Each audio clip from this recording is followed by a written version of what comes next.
রাত তখন একটা ছুঁই ছুঁই। শেষ বিকেলে তিশাকে নিয়ে ঢাকার উদ্দেশ্যে রওনা দিয়েছিল আহনাফ। পৌঁছাতে রাত প্রায় গভীর হয়ে এলো। তিশা যেমনটা ভেবেছে তেমন কিছুই ঘটেনি। এখানে আসার পর সবটা দিকে মনেই হচ্ছে না এটা বিয়ে বাড়ি। লোক সমাগমও খুব একটা নেই বললেই চলে। হালকা কিছু মানুষের উপস্থিতি, অথচ আহনাফের সম্পর্কে সে যা শুনেছিল সেই অনুযায়ী এই বাড়িটার লোকজনের জমজমাট হওয়ার কথা ছিল, কিন্তু তেমন কিছুই নেই।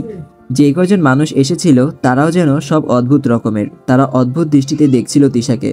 কয়েকজন লোক তো এসে ঘোমটা সরিয়ে ভালোভাবে প্রখর করছিল তাকে, যা একদমই সহ্য হচ্ছিল না তিশার। তারা কাছে আসতেই শরীর রিড়ি করে উঠেছিল বারবার। আহনাফও কিছু বলছে না তাদের। অতঃপর তিশা ভেবে নিল ঢাকা শহরে হয়তো এটা স্বাভাবিক কোনো বিষয়, তাই নিশ্চুপ সহ্য করে যাচ্ছিল সব। রাত গভীর হতেই সবাই চলে যাচ্ছে একে একে। কিছুটা আড়ালে আহনাফের সামনে গিয়ে দাঁড়ালো একজন মধ্যবয়স্ক লোক। আর চোখে তিশার দিকে কামুক দৃষ্টিতে চেয়ে বলে, তোমার কুমারী বউয়ের সৌন্দর্য ভয়ঙ্করভাবে আকৃষ্ট করছে আমায়। আশা করি খুব শীঘ্রই তাকে আমার বিছানায় পাবো। বিপরীতে আহনাফ মৃদু হেসে বলে, অবশ্যই ভাই, তবে কিছুদিন আমার কাছেই থাকুক, তারপর এসব নিয়ে ভাববো।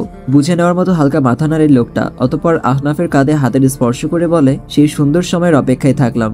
ফুলে ফুলে সজ্জিত বাসর ঘর, বসে বসে নীরবে চোখের জল ফেলছিল তিশা। ওদিকে আহনাফও হয়তো রুমে চলে আসবে কিছুক্ষণের মাঝে। এখন সময়টাই যেন খুব বেশি ভয়ঙ্কর হয়ে উঠেছে তার জন্য।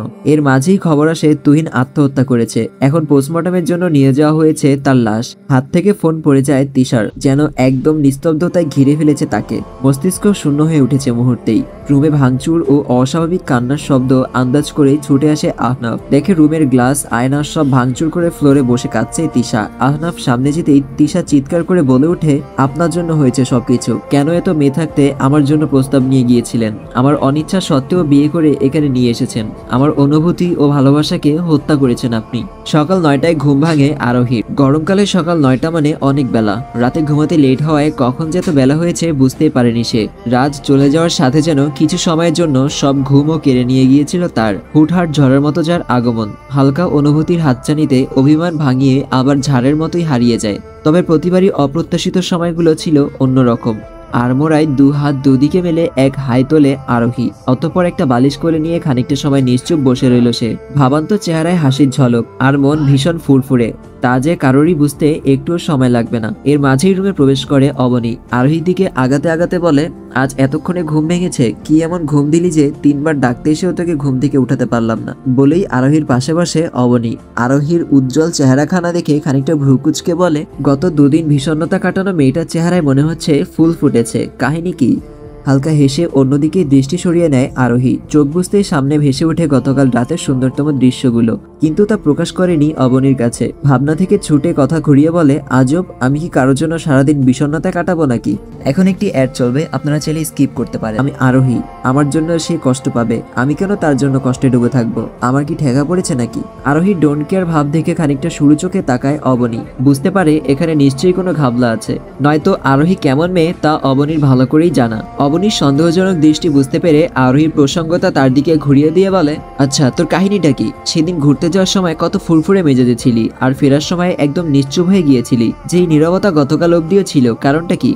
থমকায় অবনী, অবচেতন দৃষ্টিতে আশেপাশে তাকায়। অতঃপর খানিকটা নিচু স্বরে বলে, সত্যি বলতে এটা তোর সাথে শেয়ার না করে শান্তি পাচ্ছি না, কিন্তু কিভাবে যে বলবো বুঝতেও পারছি না সেটা। আরোহী তীব্র কৌতূহলে অবনীর দিকে চেয়ে বলে, আরে সমস্যা নেই, বলে ফেল, আমরাই তো। খানিকটা সময় নেয় অবনী। এক পলক দরজার পানে চেয়ে আরোহীর দিকে খানিকটা এগিয়ে যায় সে। কানের কাছে ফিসফিসিয়ে বলে, সে আমাকে কিস করেছে। মুহূর্তেই খানিকটা পিছিয়ে গিয়ে চোখ বড় বড় করে তাকায় আরোহী। তীব্র বিস্ময় নিয়ে তাকে বলে, কি শুভভাই তোকে? বাকিটা বলার আগেই এক হাতে আরোহীর মুখ চেপে ধরে অবনী। আতঙ্কিত দৃষ্টিতে চুপসূচক শব্দ করেই এদিক ওদিক তাকায় সে। অতঃপর মুখ ছেড়ে দিতেই আরোহী নিচু স্বরে বলে, সত্যি?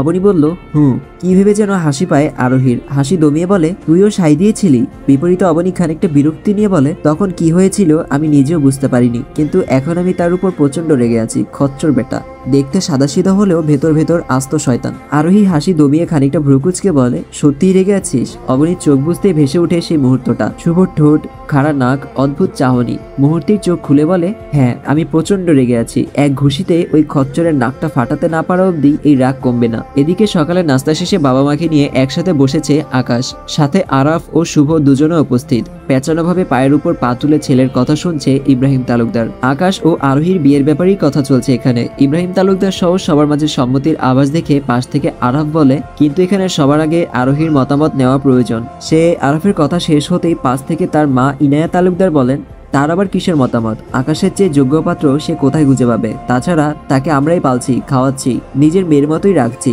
তার তো কৃতজ্ঞ হওয়া উচিত। আমাদের কথার উপর আবার কি বলবে? মায়ের কথা শেষ হতেই আরাফ বলে, তবুও মা, প্রত্যেক মানুষেরই একটা নিজস্ব পছন্দ ও মতামত থাকে। আমি শুধু বলতে চাইছি আরোহীর মতামতটাও নাও। তাকে পুনরায় থামিয়ে দিয়ে পাশ থেকে আকাশ বলে, তোর এসব না ভাবলেও চলবে। আর এখানে কি কেউ তোর পরামর্শ চেয়েছে? আকাশের দিকে তাকায় আরাফ, স্বাভাবিকভাবে বলে, হাজার হলেও আমি তোর বড় ভাই আকাশ। আজ আমি অক্ষম না হলে অন্যদের মতো আমার কথারও নিশ্চয়ই কোনো গুরুত্ব থাকতো, আর তুইও আমার সাথে এমন ব্যবহার করতে পারতি না। রাগে উঠে দাঁড়িয়ে যায় আকাশ, খেপে গিয়ে বলে, কিন্তু তুই সত্যিই অক্ষম। আমাকে না রাগিয়ে তোর দৌড় ও সামর্থ্য যতটুকু আছে ততটুকুতেই তোর সীমাবদ্ধ থাকা উচিত। আমার লাইফ নিয়ে কোনো প্রকার ইন্টারফেয়ার করবি না, তুই বরং নিজের অক্ষমতা নিয়েই ভাব।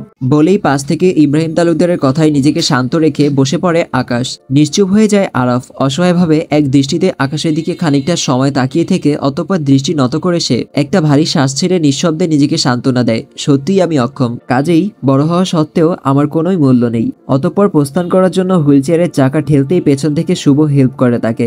এতক্ষণ দাঁড়িয়ে সবটা শুনছিল সে। পরিস্থিতি জটিল হয়ে উঠেছে। বুঝতে পেরেই এই ব্যাপারে রাজকে অবগত করার সিদ্ধান্ত নেয় সে। সকাল সকাল থানায় এসে উপস্থিত হয় রুশান। রাজের সাহায্যে আটক করা সেই তিনজনের কাছে। তাদের দেওয়া তথ্যের কোনো সত্যতা খুঁজে পায়নি রুশান। বুঝতে পারে তারা রুশানকে বিভ্রান্ত করছে। রেন রুশান পথ এগিয়ে যাওয়ার হারিয়ে ফেলে। ভাবতেই তীব্র ক্রোধ নিয়ে তাদের কাছে ফিরে আসে সে, কিন্তু গাড়ি থেকে নামতেই শুনতে পায় এক বিস্ময়কর ঘটনা। তাদের তিনজনকেই একসাথে হত্যা করা হয়েছে। দেখতে পায় তাদের লাশ পাশাপাশি শুয়ে রাখা হয়েছে। বিস্মিত হয় রুশান, এত কড়া নিরাপত্তার মাঝেও কিভাবে এদের হত্যা করা হলো? এটা একদমই অসম্ভব কিছু। তাদের জন্য তৈরি করা নাস্তায় বিষ মেশানো ছিল। নাস্তা তৈরি ব্যক্তিকেও গ্রেফতার করা হয়েছে, কিন্তু তিনি কান্নাকাটি করে একটা কথাই বারবার বলছে, আমি কিছু করিনি স্যার। আমার ছোট 5 বছরের ছোট বাচ্চাটার কসম দিয়ে বলছি, আমি নির্দোষ। একটা তপ্ত শ্বাস ছাড়ে রুশান। নিজের ক্রোধকে দমিয়ে রুস্তমের দিকে চেয়ে আদেশ করে, নিশ্চয়ই বিদ্যুতের লোক এখানেও ছড়িয়ে আছে। খাবার ও পরিবেশনের দায়িত্বে থাকা সবাইকে গ্রেফতার করো। তাদের সবাইকেও জিজ্ঞাসাবাদ করা হবে। এর মাঝেই ডিআইজি জাহাঙ্গীর আলমের গাড়ি এসে থামে সেখানে। রুশানের পর তাকেও পুনরায় একসাথে সেলুট দেয় সকলে। গাড়ি থেকে নেমেই তিনি রুশানকে ডেকে নিয়ে যায় ভেতরে। দেখেই বোঝা যাচ্ছে তিনি রেগে আছেন খুব। ভেতরে নিয়েই রুশানকে কড়া ভাষায় কিছু কথা শোনান তিনি। নিজের ব্যর্থতা ঢাকতে এখন নিজের লোকদের গ্রেফতারের আদেশ দিচ্ছ? আজ অব্দি কোন দায়িত্বটা সফলভাবে পালন করতে পেরেছো তুমি? প্রত্যেকবার তোমার নামের পাশে একটা শব্দই যুক্ত হচ্ছে, ব্যর্থতা। রুশান কিছু বলতে চাইলেও জাহাঙ্গীর আলম থামিয়ে দেয় তাকে। সোজাসাপটাভাবে পুনরায় বলে, যথেষ্ট হয়েছে। এভাবে চলতে থাকলে তোমাকে দায়িত্ব থেকে অব্যাহতি দেওয়ার কঠোর সিদ্ধান্ত নিতে হবে। ঘড়ির কাঁটা সকাল 10টায় গিয়ে ঠেকলো। সকাল পেরিয়ে দুপুর হয়ে ঘনিয়ে আসছে। 11টায় তুহিনকে দাফন করার ঘোষণা দেওয়া হয়েছে। রাতে তিশার পাগলামিতে বাধ্য হয়েই তিশাকে নিয়ে গ্রামের উদ্দেশ্যে রওনা দেয় আহনাফ। আর যাই হোক, প্রথম দিনই অন্তত তিশার কাছে নিজেকে খারাপ প্রমাণ করতে ইচ্ছুক ছিল না সে। 8টার দিকে তুষার তাদেরকে রিসিভ করে মহিপাল থেকে। সময় মতো গাড়ি নিজের গ্রামে প্রবেশ করতেই জানালা দিয়ে বাইরে তাকিয়ে আছে তিশা। রাস্তাঘাটে লোকজনের ভিড় অনেক। সবাই তুহিনদের বাড়ির দিকে হাঁটছে। বুকটা ধুকধুক করছে তিশার। গাড়ি স্কুল পার হতেই তিশা লক্ষ্য করে তুহিনদের বাড়ির সামনে একটা লাশবাহী গাড়ি। হয়তো তুহিনকে কিছুক্ষণ আগে বাড়িতে আনা হয়েছে। এখন গাড়িটি চলে যাওয়ার জন্য উপরে লাল নীল বাতির সাথে সংকেত দিচ্ছে সকলকে রাস্তা থেকে সরে যেতে। পুরো শরীর কাঁপছে তিশার। তুহিনদের বাড়ির সামনে আসতেই তীব্র হাহাকারে বুকে হাত রাখে সে। তাকিয়ে আছে লোকজন ভিড় করা উঠানের দিকে। সেখান থেকে তীব্র কান্না ও চিৎকারের শব্দ ভেসে আসছে। গাড়ি থেকে নেমে দাঁড়ায় তিশা, যেন নীরব পাথর হয়ে আছে সে। একপাশে দাঁড়িয়ে বনের দিকে নিশ্চুপ চেয়ে আছে তুষার। এই সময়টা তিশার জন্য কতটা ভয়ঙ্কর তা নিজেও অনুমান করতে পারে। তিশাকে যাওয়ার জন্য বাধা দিতে গিয়েও ব্যর্থ হয় সে। উঠানে একটা সাদা কাপড়ে ঢাকা তুহিনের কাটাছেঁড়া লাশ।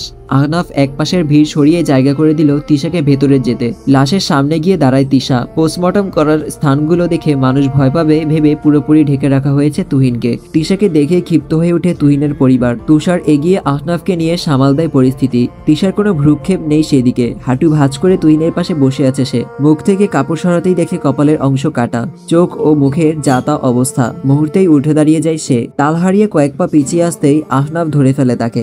অবচেতন মুহূর্তেও ঝেড়ে ফেলার মতো করে আহনাফের থেকে নিজেকে ছাড়িয়ে নেয় তিশা। পুনরায় ছুটে গিয়ে বসে তুহিনের পাশে। কিছুক্ষণ তাকিয়ে থেকে আবার দাঁড়িয়ে যায়। কয়েক সেকেন্ড স্থির দৃষ্টিতে তাকিয়ে থেকে আচমকাই চিৎকার দিয়ে কেঁদে উঠে সে। তুষার ধরে ফেলে বোনকে। বসে পড়ে তিশা। তাকে ধরে বসে তুষারও। পাগলের মতো কাঁদছে মেয়েটা।